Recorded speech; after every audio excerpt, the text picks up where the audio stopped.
I'm Jim Cuno, president of the J. Paul Getty Trust.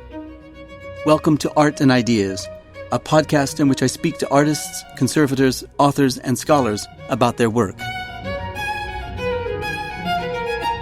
Each one of his transitions was accompanied by a great deal of turmoil, emotional turmoil, sometimes political turmoil.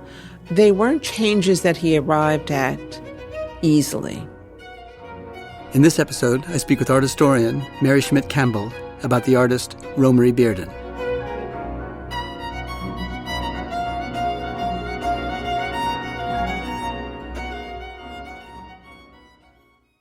Romare Bearden, and yes, that is how his name is pronounced, was born in 1911 and died in 1988. A distinguished artist, known principally for his photo-based collages, Bearden worked in New York and rose to national prominence in the 1960s. Mary Schmidt Campbell, art historian and currently president of Spelman College, got to know Bearden when she organized an exhibition of his work for the Everson Museum in Syracuse, New York, in 1970. When the Studio Museum in Harlem was looking for a director 7 years later, Bearden suggested Dr. Campbell apply. She did, and was selected, and directed the museum from 1977 to 1987. Dr. Campbell recently visited the Getty to speak about her new biography of Bearden, An American Odyssey, the life and work of Romare Bearden. I took the opportunity to sit down with her to discuss the book for this podcast. Okay, thank you, Mary. It's great to have you with us at the Getty and on this podcast. Thank you. It's good to be here, Jim. You begin your book by pointing out the shift in Bearden's art in 1964 to photographic collage and the relationship between the civil rights and Black Power movements and the politics of representation and self-representation in Black American culture at the time, and even much earlier, beginning with Frederick Douglass's 1861 lectures, Pictures in Progress. And you show Bearden working in the presence of a photograph of his great-grandparents, both of whom had been born slaves. Tell us about that picture and its importance to Bearden and the whole importance of self-representation for Black artists at the time. Bearden grew up in the home of his great-grandparents, Henry Kennedy and Rosa Kennedy. And one of the facts of life during that period is that African Americans photographed themselves because they were so proud of their new status as citizens. And so there's some wonderful photographs of Bearden's great-grandparents. But it turns out that after Bearden's great-grandparents died, sometime in the 1930s, I guess is when his great-grandfather died, he never went back to visit Charlotte. And it wasn't until many years later when he had an exhibition there in the 1980s that he went back and he discovered that photograph. And he had the photograph blown up, and he had the photograph in his studio right by the table where he worked. And it was almost as if they were sitting there watching over him as he was doing his collages. Well, it's clear from the photographs, that one and then another one you reproduce in the book, that he had very close relations to his grandparents and to his great-grandparents, too. That's right. It was a truly multi-generational family. So the great-grandparents acquired the property, built their houses, built a business. Their daughter, their only child, lived there with her husband in one of the houses. Her husband then died. And then Bearden's father, who was the son of his grandmother, married Bessie. He brought Bessie there. So at one point, there were literally 4 generations of the family living there. And frankly, they probably thought that that's the way that it was going to be for a very long time until Bessie Bearden and Howard decided they couldn't take the Jim Crow South anymore and moved up north. Yeah. So he was born in Charlotte in 1911. Yes. Tell us about the circumstances of Charlotte as a southern major city. So Charlotte was an emerging city at that time. It was one of the areas where textile manufacturing was coming of age, and it was a place where the railroads were being built because the cotton would be delivered to North Carolina. It would be converted into textiles and then would go up north. It was right at the heart of this burgeoning commerce in this country. It was also a place where there was a small but growing population of prosperous Black people. They worked as bricklayers, they worked as carpenters, they owned insurance companies, they worked in hospitals, they taught schools. So there was a growing community in Charlotte, North Carolina, and the feeling, quite frankly, that, we have arrived as people. We have transitioned out of slavery. We've been helped by Reconstruction, and now we're building this community. We're going to be part of this community as citizens. There was a great deal of hopefulness. So Henry Kennedy, we should make clear to our podcast listeners, and Catherine Gosprey were the great-grandparents of Romare Bearden. They were born in South Carolina, or at least lived in South Carolina. They lived in South Carolina, And then there was Katie Kennedy and Richard Bearden, Romare's grandparents. Yes. Who were married around 1881. And then Bessie and Howard, his parents, whom we'll hear a lot about. Right. Was Romare the only grandchild or great-grandchild? He was the only child identified in photographs. Yes, right. So he was smothered with love. He was smothered with love. He had generations of love. As a child, he lived for a time in Pittsburgh. Yes. After a few years, I guess Bearden was about 2 or 3 years old, his mother and father made the decision to migrate north. And so they left behind the great-grandparents and grandmother, and they went to live in Harlem. When they got to Harlem, they actually spent some time in Canada for a year because the father was looking for work. The only place he could find work was a railroad job that took him up to Canada. They came back from Canada, and Bessie and Howard made the decision that they needed to send Romare to go live with her parents in Pittsburgh. And that was really interesting for Bearden because they ran a boarding house. So he got to see these blue-collar workers come back and forth from working in the steel mills. He got to sit at the table with them and listen to their stories and hear them talk. And for him, it was just fantastic because he was in the company of these adult men and he felt kind of adult himself. But it's very interesting to understand that he had two very different experiences living with his maternal grandparents in this boarding house versus living with his mother and father in this very swank apartment that they lived in back in Harlem. Now, Bessie Bearden's mother was an extraordinary woman. Yes. 1922, when he was just 11, she was elected to the New York City School Board. She was the first woman and the first black woman to hold the position. In 1924, she was elected president of the National Colored Women's Democratic League, intent on registering women to vote and getting the blacks to come out to vote to switch from the Republican Party to the Democratic Party to the New Deal Party. Then 3 years later, she became the New York social correspondent to the Chicago Defender, the nation's most influential black newspaper. Right. You mentioned that W.E.B. Du Bois was a patron and supporter of Bearden's and a friend of the family's. Absolutely. How did that happen? So Du Bois was a very cosmopolitan, very sociable intellect. And when he came to New York as editor of Crisis magazine, and Crisis was, of course, the formal publication for the NAACP, he became part of the circle of Bessie Bearden's friends. Extraordinary woman. What do we know about their relationship and how she was helpful to him? Bearden once referred to his mother as a drill sergeant, but he said that with great affection. And by that, he meant that she was a woman who was clearly ambitious, clearly very skillful. She was a skillful writer. You can read some of her speeches that she did give in her role as the head of the Democratic Social Clubs. You can read her columns for the Chicago Defender. And clearly her career kept moving forward and moving upward. So he was in the home of a woman who understood that she had real power and that she could exercise that power in the world of journalism, in the social sphere, and in the political sphere. And during his childhood, everybody recognized Bessie as being one of the real movers and shakers in Harlem. Mm-hmm. Now, Bearden was a restless college student and an ambitious one. He first attended Lincoln University, a distinguished HBCU, entering the year Langston Hughes graduated. Right.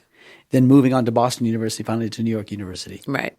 It's so interesting because it's almost as if he were three different students at each of those colleges.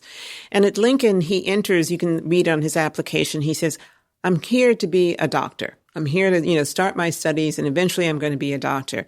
And clearly that didn't work out. And so he left after a year. And at Boston University, he's there and he plays baseball. He makes the varsity team. And during the summers, they would very often play some of the Negro League teams for practice because in those days, of course, baseball was segregated. There were, professional baseball, and then there were the Negro Leagues. One day he was playing in the Negro Leagues, And a scouter from a Philadelphia team came and watched him pitch and tried to recruit him and said, you could have a career in professional baseball, but you'd have to pass for white.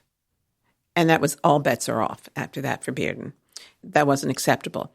It turns out he hurt his thumb while he was at Boston University, and so he had to put his baseball career aside. But while he was at BU, he did continue his cartooning. He had started that at Lincoln, and he did continue his cartooning. So when he gets to NYU, it's clear that he's putting much more time and attention into his cartooning. This question of passing, it's clear that he could have passed because he was so light-skinned. And his mother, I think, from the photograph, if I can remember, she also was very light-skinned. Yes. Did he ever talk about that? He was very proud of the fact that his mother would make it very clear that she was Black. If somebody tried to mistake her or tried to think that she was other than Black, she would tell them in a minute. And in fact, there is a quote in the book where she talks about the fact that I've always been very proud that I'm a Black woman and I've never tried to hide it. So Bearden came from a family which took great pride in being Black. And if you look at his family, they're all different colors. So his mother is light, his father is brown, his great-grandfather is somewhat light, but his great-grandmother is brown. So there are many different colors of Black in his family, but they were very clear that they were Black Americans. Did the question of representation and the question of identity on those terms ever play a role in his art? I don't know that they ever played a role in terms of the color issue. But he certainly came to feel at a certain point that being labeled a Black artist, or in those days, Negro artist, was a limitation, that it really confined him. It confined people to looking at his art as something less than the art of other artists. And after World War II, he rebelled against the idea of being labeled as a Black artist. He rebelled against the idea of participating in all Black exhibitions. And he stopped doing that as well. And he rebelled against the idea of even having the representation of Black people in his art. Mm-hmm.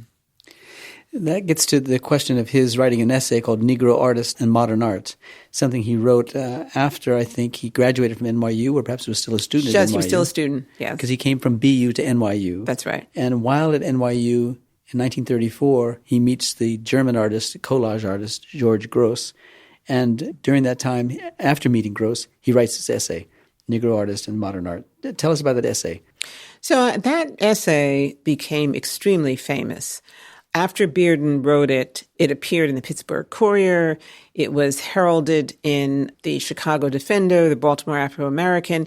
It was regarded as a very important statement because in it, Bearden criticizes the foundation, the Harmon Foundation, which had been the major patron for African-American artists.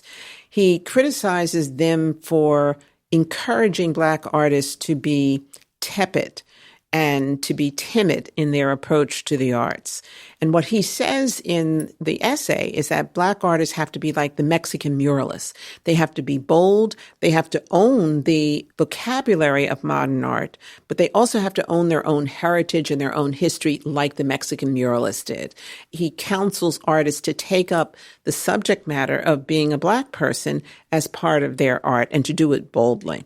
He also criticizes Alain Locke, who was advising artists to look at African art and take their cue from African art. And Bearden saying, we're not Africans, we're African Americans, and we have to look at our life, our everyday life, and we have to draw our energy and our source from that. Mm-hmm. Well, this was all during the Depression. Yes. So how did the collapse of the economy affect his family and his artistic development? I think that Bearden was very fortunate. He was a very privileged young man because his mother had a job during the Depression. His father worked for the Department of Health. He was an inspector during the Depression. They were able to send him to college. He went to 3 different colleges between 1929 and 1935. All 3 of them private colleges. That's 3 private colleges. That's right. So he was really quite privileged at a time when most Americans were really suffering, and particularly African Americans were suffering. Mm-hmm. Now, just at the same time as he's coming out of NYU, that is Romare Bearden coming out of NYU and practicing as an artist and writing this essay, he also becomes a social worker. He does. The reality is it's still a depression. He comes out of NYU. It's the depression. Because his parents both work, he doesn't qualify for the WPA. Their income is too high. That's why he didn't get the commissions. So he took a job as a caseworker, and now he certainly doesn't qualify because both his parents work and he works. So he had to support himself by going to work every day. Jacob Lawrence, on the other hand, came from an extremely poor family. His mother was a domestic worker. I think his father had passed away. And Lawrence was able to get on the WPA with support as an easel painter. And it was supported by the WPA that he was able to do some of these incredible series of paintings that he produced as a young painter. So there was a little bit of irony in that. Yeah. Did Bearden ever feel slightly resentful that he couldn't qualify for the WPA? I won't say that he felt resentful, but he certainly admired the fact that Lawrence seemed to know exactly what he wanted to paint. And Bearden would tell the story of how he would go up and visit Lawrence in his studio. The whole time he was there, Lawrence would just paint. It's like he couldn't get the paint out fast enough. And what Bearden really struggled with was actually putting paint to paper. I mean, it really took him a long time to get enough paintings for that first show of his in 1940. In the meantime, Lawrence had several series of paintings. So the real tension between them was that Lawrence was very fluid in his ability to paint and produce. Was Romare Bearden identifying with these other African-American artists at the time, and was it complicated in that relationship he had with them that he was going off and working and they were painting all day as a job? You know, he never once said anything that betrayed any resentment or envy, but he would make the observation that, in fact, there were any number of artists who were supported by the WPA. Norman Lewis, Jake Lawrence, his cousin Charles Alston, Hale Woodruff, whom they visited in the South. They were all supported by the WPA. I don't think he is that type of person to be envious, but he certainly observed that they did have the freedom to be able to produce that work.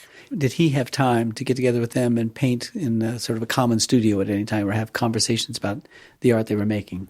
He started out, his first studio was in the same building as Jacob Lawrence, but it didn't have heat. So his mother convinced him to change to the studio that was over the Apollo. And in the Apollo, other artists had studios. So Claude McKay had a studio there. The photographers Marvin and Morgan Smith had a studio there. For a while, Norman Lewis had a studio there. So it really was a space where, you know, you went up in the studio spaces above the Apollo and you could walk around and you can go hang out with, you know, your friends that were in one studio or another. And so what he could look forward to was a community of artists who were there. Now, it was around this time in 1936 that Meyer Shapiro wrote an essay for the journal Art Front. The essay was called Race, Nationality, and Art. What was Shapiro's point in that essay, and how did his essay relate to or differ from Bearden's earlier essay, Negro Artist and Modern Art? So Shapiro was rather pointedly directing his criticism at Alain Locke. Locke had written that he believed that Negro artists should be looking at African art, and they should be drawing from African art because it was part of their heritage and their history. And Shapiro really resented that approach to art. He thought that it reeked a little bit of a kind of nationalism or tribalism, and he thought that that was dangerous to try to, again, I use the word, to confine an artist to a certain set of traits or a certain set of influences. And I think that he was particularly sensitive to the fact that at that time in Germany, with German nationalism on the rise, that there was a push to try to find something that was specifically Aryan. So he just was very suspicious of anything that moved in that direction. So then Bearden and Shapiro would have been on the same side, as it were, They would. in opposition to Locke. Right. So in 1940, Bearden has his first one-man show at a converted stable called 306. Mm-hmm. And among his artist friends who attended were Charles White and Norman Lewis. And the Chicago Defender, for whom his mother wrote, described his paintings as distinctive because he is among the very few Negro artists who have been interested in showing the transition of the colored workers from the agricultural to the urban industrialized community. Mm-hmm. How is that? I actually think I would take issue with that writer a bit. I think that was a favorite theme for painters and for writers. This idea that a massive change was underway. This movement from the South. Earlier in the 20th century, most African Americans lived in the South because they had been slaves there, or they had a heritage of slavery, and that's where most African Americans resided. In the 20s and 30s, the movement began, and it just continued right up through World War II. And literally millions of African Americans and their families moved from the South to the urban North. That is a movement that appears in paintings. It certainly appeared in Jacob Lawrence's Migration series. The themes of the South versus the North are evident in works by Charles White, by Charles Alston, as well as Bearden. And it's certainly evident in literature, in the work of James Baldwin or the work of Ralph Ellison. I think it's a theme that you hear over and over and over again in the works of African-American artists and writers. Yeah. And I must say musicians as well. Yeah. So how was his first one-person show received? It was received very well.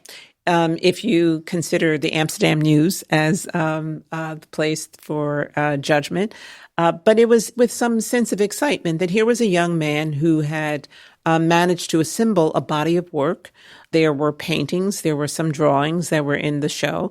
It wasn't a very big show, but it really demonstrated that Bearden was serious about being an artist, not just a cartoonist, but being a serious artist. Yeah. How did his parents feel? His parents were very proud. And it was actually the only show that his mother got to see of his, the only solo show. His father did live long enough to see some of his other shows. Yeah. So a few weeks later after the show, he and a friend go south to Atlanta, and there he met the artist Hale Woodruff. Tell us about Woodruff.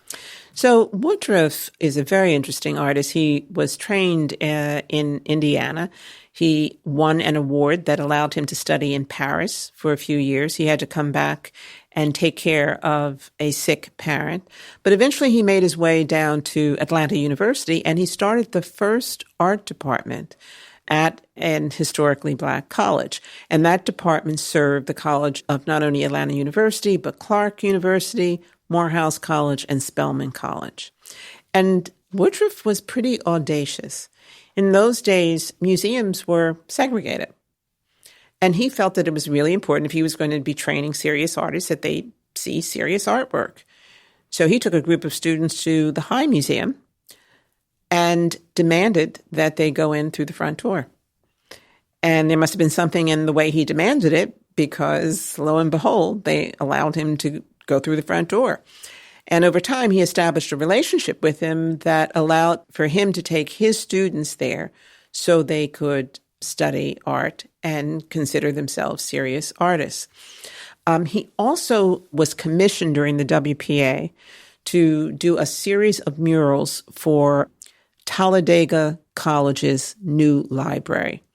And he produced something called the Amistad murals. Right. And it was the story of the mutiny on the Amistad, its defense by John Adams, and the return of the chief mutineer, Cinque, to Africa. And it was quite a story, and he tells it brilliantly in these absolutely gorgeous murals. And that's what he was working on when Charles Alston and Romare visited him. Was there much age difference between them? He was an older painter. When I finally met him, he had, absolutely snow white hair, but I would say he was probably about 10 years older than Bearden. Now, it's so impressive that this young man, Bearden, would have this network of relationships with artists of different ages in different parts of the eastern part of the United States. Jacob Lawrence being among them. We talked briefly about Jacob Lawrence, but how did they meet? So Jacob Lawrence was part of a community of artists, writers, poets, intellectuals in Harlem. In the book, I refer to Harlem being like an open university. There were many opportunities for artists to get together at what became the Schomburg. It was then the New York Public Library, the YMCA, Utopia House, 306 was a gathering place. There were lots of places, like Augusta Savage's studio, where artists could get together. At night, they could hang out together. So I can't say exactly when the two of them met, but there were certainly many opportunities for their paths to cross because the community of artists was small enough for them to all kind of know each other. Moreover, in the 1930s, they actually formally organized into something called the Harlem Artists Guild. And they organized so that they could qualify as a group for federal funds to build an art center, which they ultimately did on 125th Street. There was theater in Harlem. And in the 1920s, there were actually musicals that would start at the Lafayette and actually go to Broadway. Shuffle Along is one of those musicals.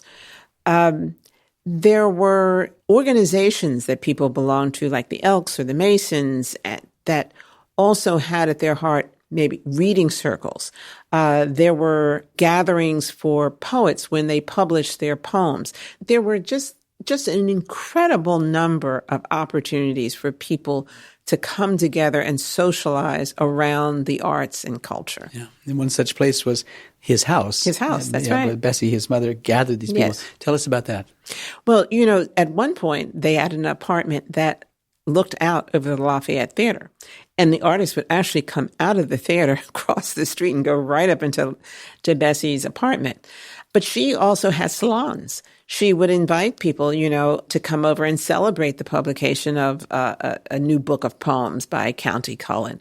Or she would have Fats Waller and Andy Razloff would come over and do a riff on the piano, and Bearden would listen to them. And, these are these great songwriters and musicians.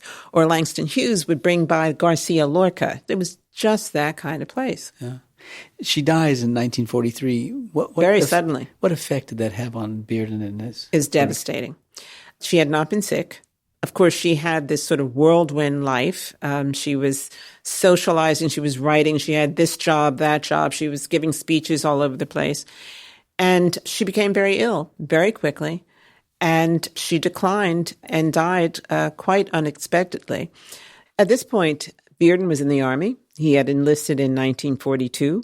He got out to attend her funeral, but had to go back in. But it was clear that her death had impacted him because he radically changed his artwork at about that time. And he simply stopped representing African-American life in his work. And the first series that he did was a religious series. It was The Passion of Christ. And I think that had something to do with his emotion and his grief at that time. Yeah.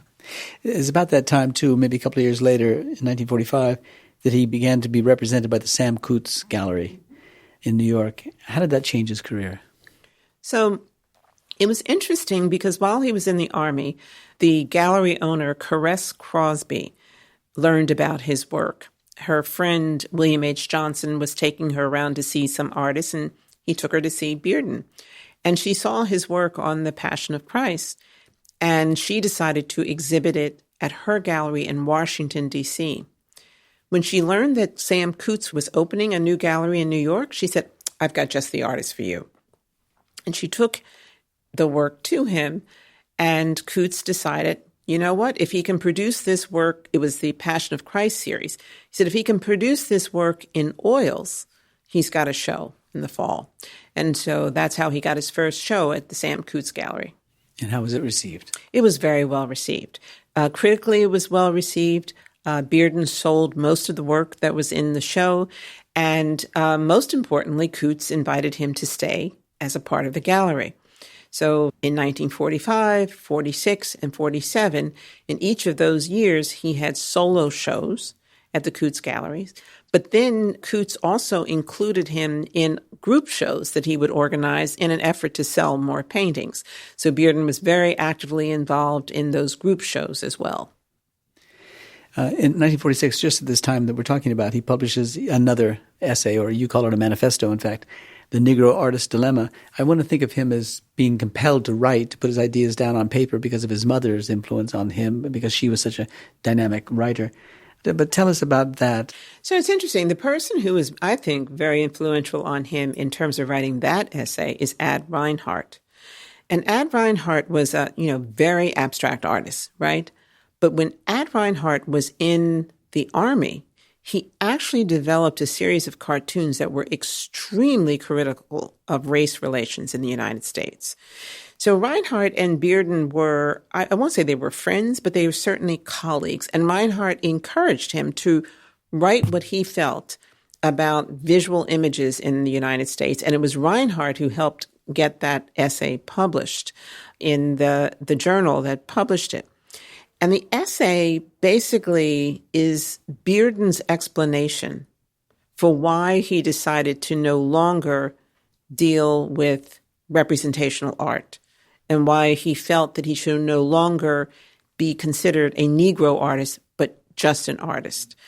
And that's because he felt that American culture was too consumed with these derogatory images of African Americans, and that artists couldn't really see, because of those derogatory images, that they got in the way of their being able to actually see with any integrity. And so he decided, I'm just not going to deal with these images at all. Being a stable artist that is working for an art dealer, Sam Coots, who had other artists, so now all of a sudden he was seeing himself in relationship to these other artists. What was their art like? Was that in any way kind of influential on him? This was a period just prior to the sort of explosion of abstract expressionism. And so most of these artists were overwhelmingly abstract. Many of them were moving away from the figure completely, like Motherwell and Gottlieb. Bearden still stayed with the figure. He still stayed with a sense like Picasso. Like Picasso, yeah. Right. And he still used a form of abstraction that was very reminiscent of Cubism. And Coots and others began to feel that a group of American artists were actually moving very far away from Picasso. That is, they were not constrained by the figure at all. They were opening their canvas up to focus more on the interaction between the artist and the canvas, and that it was a movement that was liberating those artists from the influence of Picasso. So Coots decided that the future of American art was a future that was resistant to the direction that Picasso was leading in terms of Cubism. And he felt also that there was a group of artists in his stable who were still too dependent on Picasso. Bearden was one of them. Carl Holty was another artist, and Byron Brown was another one. So when he closed his gallery in 1948 and reopened it in 1949, those three artists were left out. And the artists that he did keep, Robert Motherwell out of Gottlieb, I believe he added Hans Hofmann, and he opened with a big show in 1949, and I think he also included Jackson Pollock. And he believed that these were the artists who were going to be the artists for the future of American art. And in fact, they would soon be heralded as abstract expressionists. Yeah. And it's about that time that he goes to Paris. That is, Bearden goes to Paris. Yes, he's really kind of upset. And that's when Bearden goes off to Paris on the GI Bill and enrolls in the Sorbonne. What did he want to study in the Sorbonne? He had a very complicated dissertation title. He wanted to study art, and it was some very complicated theoretical investigation that he proposed to make. He actually sat in on the class of Gaston Bachelard. Oh, yeah, that's right. And we know he went to some Poetics classes. of Space. Poetics of Space. Beautiful, beautiful piece. Absolutely beautiful piece. But we also know that he spent much more of his time in the cafes and on the streets. There's a wonderful picture you have and in the in book clubs. of his cafes. But it was there, while he was in Paris, that he met Picasso, Leger, Jean Eliant, and Brancusi. And from there, he traveled throughout France and Italy. It must have been able to stimulate him, relax him in a certain kind of way, introduce him to the world that he was seeing for the first time. Absolutely. He just reveled in it. He had such a glorious time, and he loved his time there. It just was too short. Yeah, well, it was good that he returned home, because when he returned home, he met a woman he married. Yes, Nanette that's Bryan. right. Tell us about her. He comes home, and, it's in the middle of the Cold War now. So not only is Harlem different, but the country is very different. And we sometimes forget that there was a House Un American Activities Committee, and that artists were very often the target of that committee.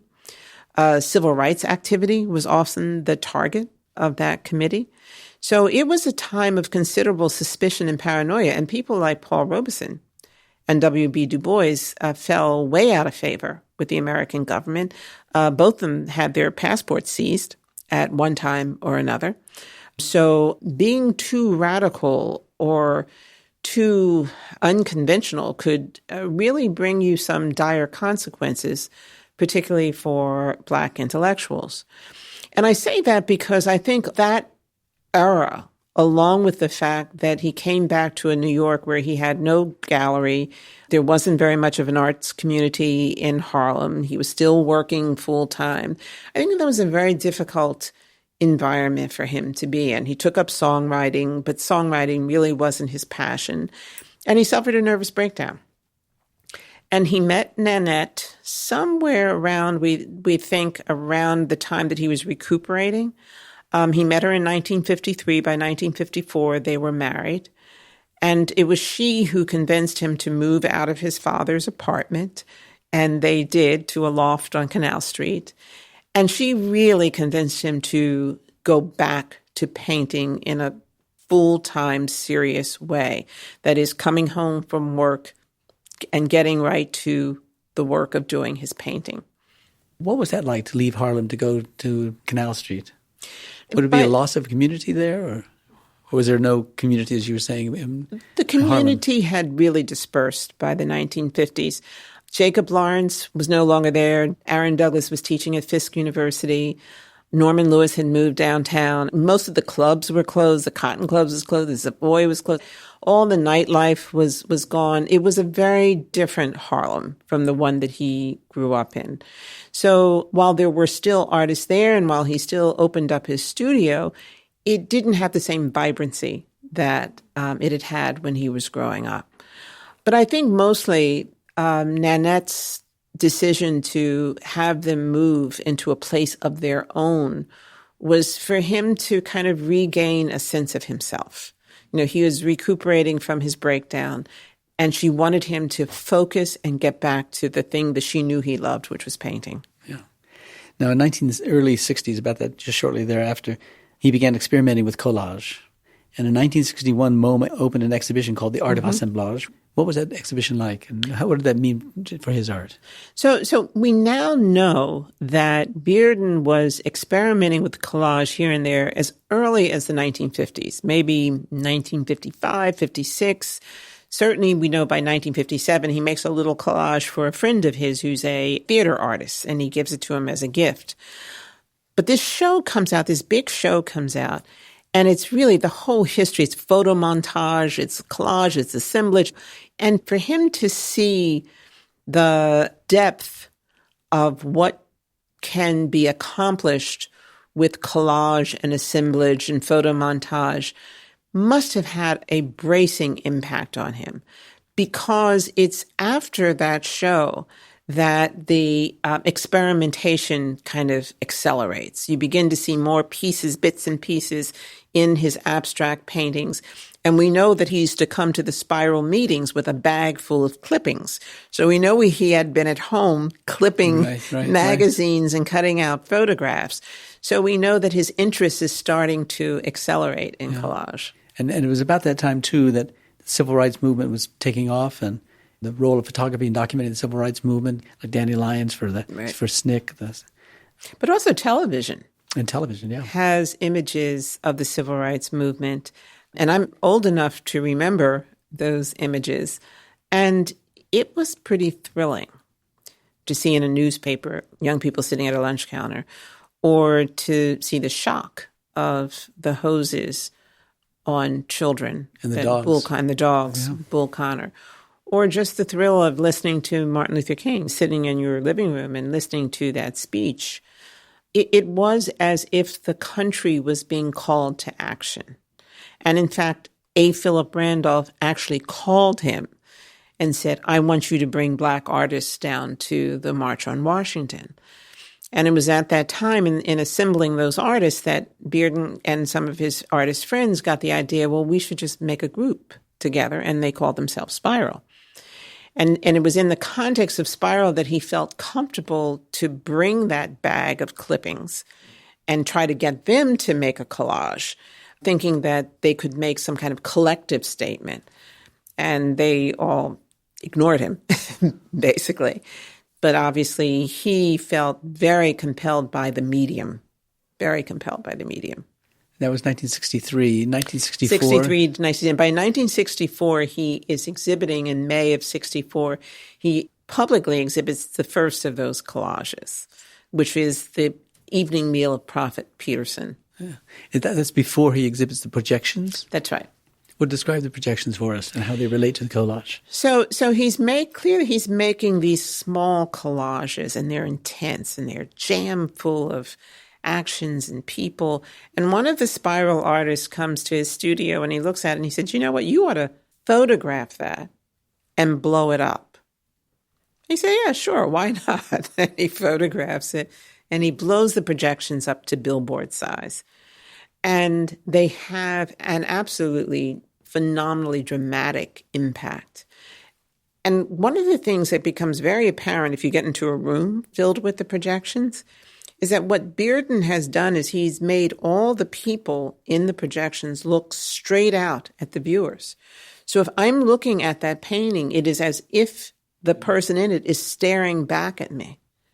And he gives them these incredibly defiant looks, like, what are you looking at?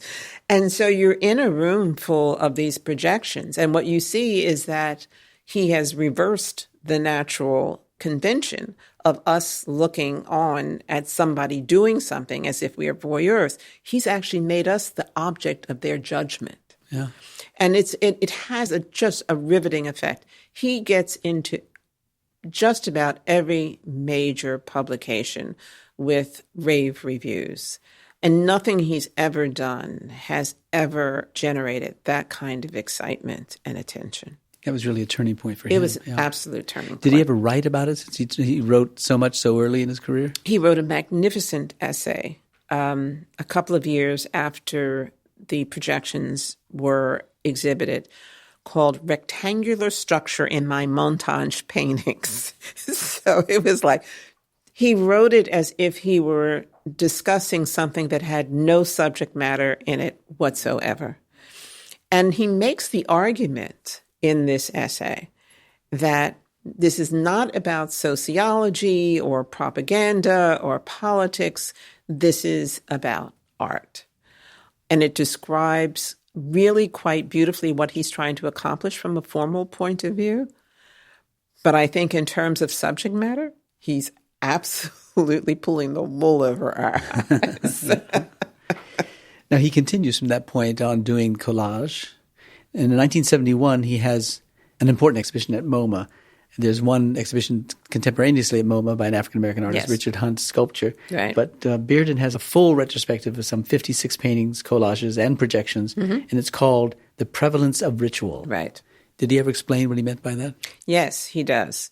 And what he means by that is that when he looks at a ceremony or a ritual that is part of African American culture, like a baptism, what he says is, I see in that ceremony echoes of similar ceremonies in other times, in other places, and other cultures. And he calls that the continuity of ritual or the prevalence of ritual. And he represents that continuity by also quoting works of art from the past. So, for example, a Black woman holding her child will be represented in a composition that echoes a Madonna and Child by Duccio or Giotto. And so he's saying that the Black woman holding her child, that's a ritual that gets repeated on and on and on back through time and is represented in art through time. And I'm going to show you that continuity by quoting a painting from the past in the painting that I'm doing now.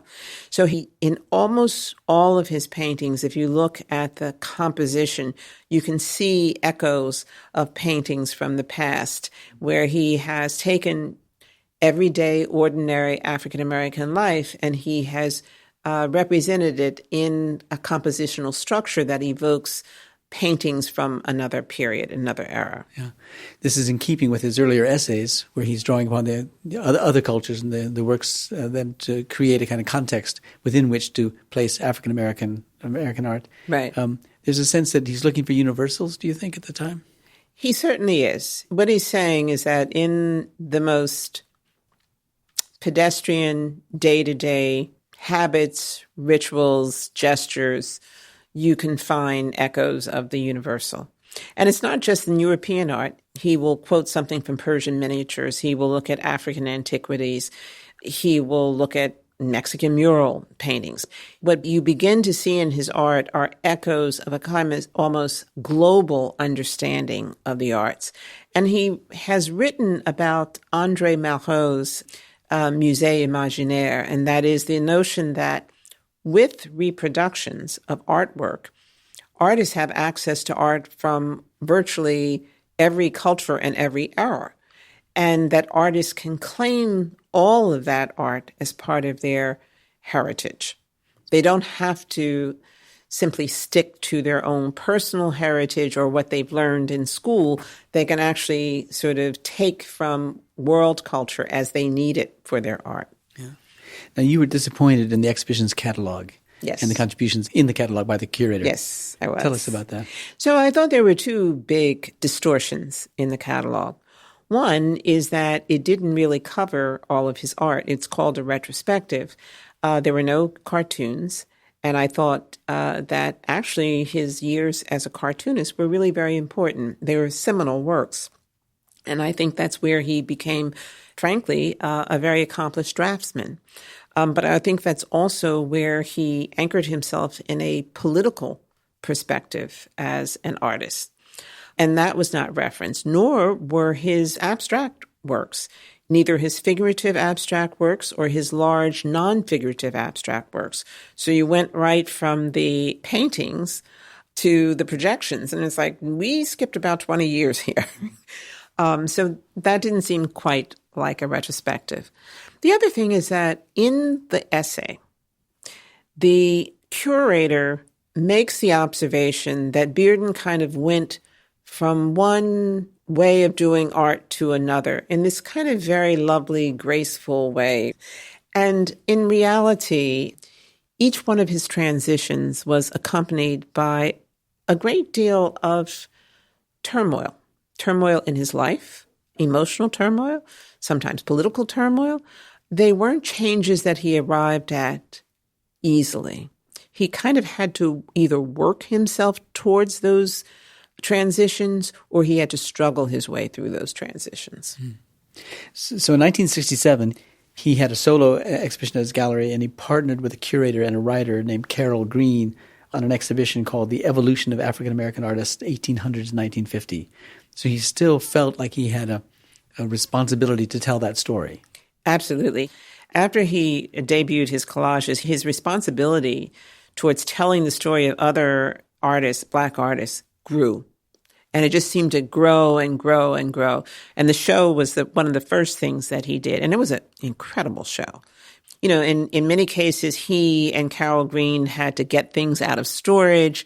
Things had to be restored. They had to find pieces. So it was one of those early attempts to really kind of make visible the fact that there was an extraordinary history in painting and sculpture on the part of African Americans. There would go on to be many more shows, bigger shows, that continued. But this was a truly groundbreaking effort on his part. Yeah. And in the middle of all this, the Studio Museum in Harlem opened, and you, of course, became its director in 1977. What were the issues that you faced as a director, and how did you get to face those issues with the help of Romare Bearden? I was at home with my second child, who was a baby at the time. And I got a call in February of 1977, and it was Mr. Bearden. And he said, the Studio Museum is looking for a new director. And I think that you would be perfect for that job. You ought to put your hat in the ring. So I said, okay, I'll apply for the job. Tell us how he knew you. So I had come to New York to see his show, the show that was at Museum of Modern Art, had toured the country, and it ended up at the Studio Museum in 1972. So my husband and I came to see the show, saw it. That was my first time looking at his work. I was blown away completely. I had never seen work like that in my life. And so we left that show and went to every museum we could find in the city of New York and could not find another piece of work by Romare Bearden. So my husband said, why don't you just call him on the phone? So this is the days when they had pay phones on the curb, and the telephone book was hanging by a chain on the side of the phone. And his name was in the book. His name was in the book. And so I called him. And he said, well, I only have 20 minutes, but, you can come and visit. So my husband and I went down to Canal Street. And when we got there, we stayed there for about an hour and a half. And that's how I met him.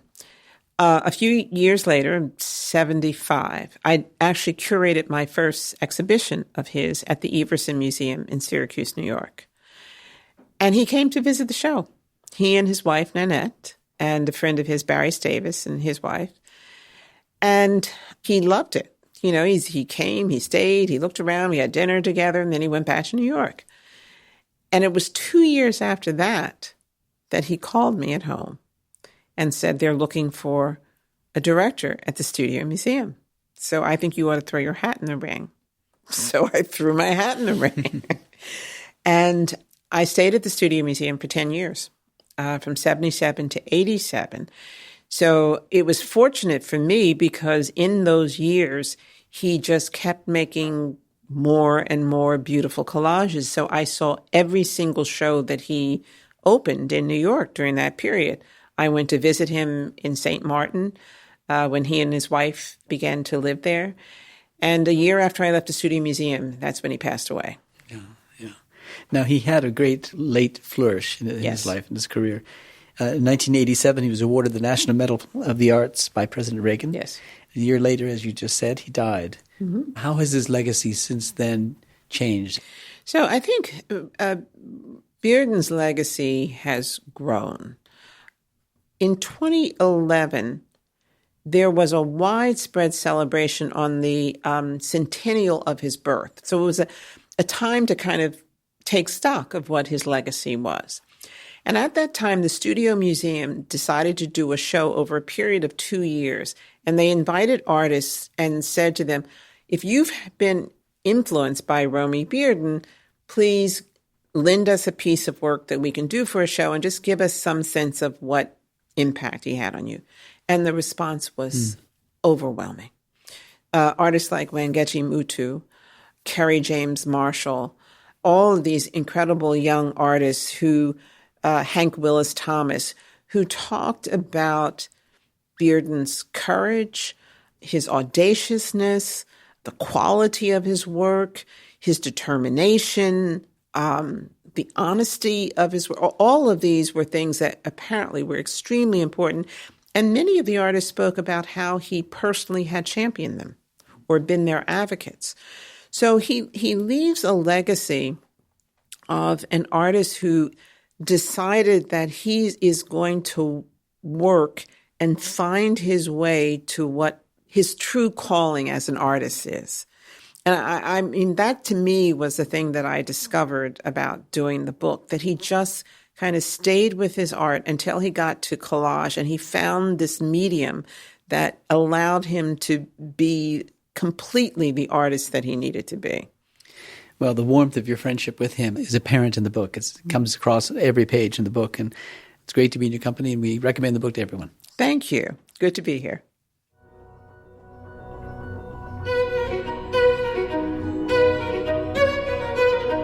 Our theme music comes from the Dharma at Big Sur, composed by John Adams for the opening of the Walt Disney Concert Hall in Los Angeles in 2003. It is licensed with permission from Hendon Music. Look for new episodes of Art and Ideas every other Wednesday. Subscribe on Apple Podcasts or Google Play Music. For photos, transcripts, and other resources, visit getty.edu/podcasts. Thanks for listening.